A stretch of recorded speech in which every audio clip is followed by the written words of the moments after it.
Mailhan matud pa nga napatuman og nasunod ang balaod sa munisipyo sa Alabel, Sarangani Province. Ingon man napalambo ang serbisyo ngadto sa publiko ug labing naampingan ang kwarta sa publiko. Kini human maangkon sa lokal nga panggamhanan pinaagi sa Municipal Treasurer's Office. Ang target nga koleksyon nga 109,382,445 pesos and 56 centavos gikan sa business taxes, real property tax, fees and charges, and economic enterprises. Kini base sa quarterly report sa collection sa business taxes, fees and charges, and economic enterprises sa ulahing quarter sa tuig 2023, Disyembre 31. Kini nagpasabot lang matud pa nga nakabot na sa maong munisipyo ang requirements aron nga mamahimo na kining syudad.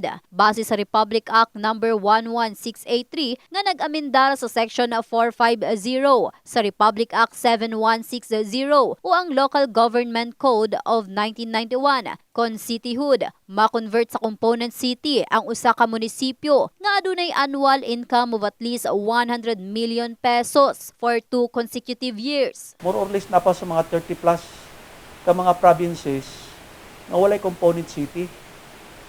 No mo na itong ipahawag kay para mas spread ang ilang resources.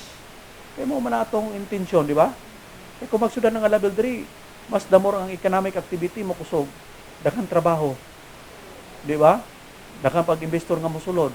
So mas spread na ang kanang bahandi sa tibok Pilipinas. Ni asinso. Walay mga first class, fifth class municipality, walay mga cities ngayon na kay na-spread. Dili lang dito sa Metro Manila.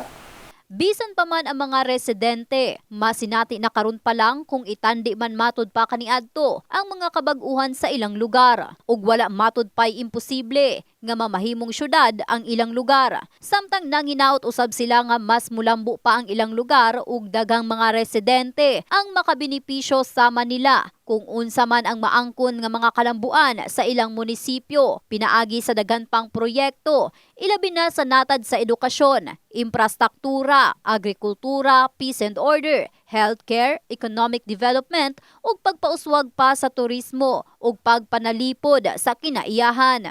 Kuan kay mao ko nadunggan nga gikuan na daw gi-apply na daw nga maging city ang Alabel, pero karon na pud ko nga tinuod jud nga nabot pud sa akong kuan nga siguro ang ako lang gikuan niya nanay siguro mosulod nga mga investor mao mo gyud ang number 1.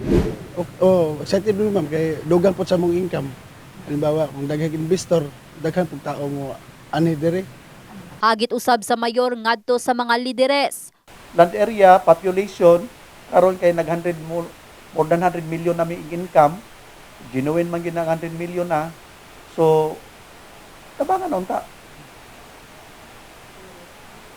Dili na ingon nga mayor suntok ito sa buwan. Mayor, I'm appealing with the Congress and the Senate, no? And then all the leagues of city mayors sa inyong liga. Huwag yung idamot. Kini si Russell Jean Mantile sa Brigada News Gensan, Brigada News.